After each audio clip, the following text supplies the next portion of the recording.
சின்ன மருமகள் அடுத்த வர எபிசோடில் பார்த்திங்க அப்படின்னா போஸோட தங்கச்சி மலர்கிட்ட வந்து பேசுகிறாங்க. எங்கள் அண்ணனுக்கு எம்எல்ஏ பொண்ணோட கல்யாணம் நடக்க போது எவ்வளோ பணக்காரங்க தெரியுமா அப்படி இப்படின்னு சொல்லிட்டு ரொம்பவே பெருமை பீத்திட்டு இருப்பாங்க. ஆனால் மலர் பார்த்திங்கன்னா உங்கள் அண்ணனுக்கு எனக்கு டிவோர்ஸ் ஆயிடுச்சு, அவங்க எப்படி போனால் எனக்கு என்ன, நல்லா இருந்தானே நல்லா இல்லாட்டி என்ன, அதெல்லாம் வந்து எதுக்கு என்கிட்ட சொல்கிற, நான் என் வாழ்க்கையை பார்த்துட்டு நான் சந்தோஷமாக இருக்க போகிறேன், இதுக்கப்புறம் என்ன பண்ண போகிறேன்னு சொல்லிட்டு என் வாழ்க்கையில் நான் முடிவு பண்ணிட்டேன், அதை நினச்சி நான் வந்து சந்தோஷமாக இருக்கேன்னு சொல்லிட்டு மலர் சொல்லுவாங்க.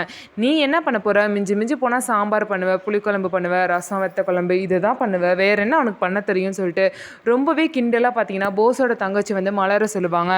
இந்த மாதிரி உனக்கு மற்றவங்களை கிண்டல் பண்ணுறது மட்டும் தான் தெரியும், வேறு என்ன உனக்கு தெரிய போகுது, நான் என் வாழ்க்கையில் என்ன பண்ண போகிறேன்னு முடிவு பண்ணிட்டேன், நான் இனிமேல் படிக்க போகிறேன், நான் வந்து 12வது வகுப்பு முடிச்சுட்டு அதுக்கப்புறம் என் ஆசைப்படி வக்கீலுக்கு படிக்க போகிறேன்னு சொல்லிட்டு மலர் அவ்வளோ தைரியமாக சொல்லுவாங்க.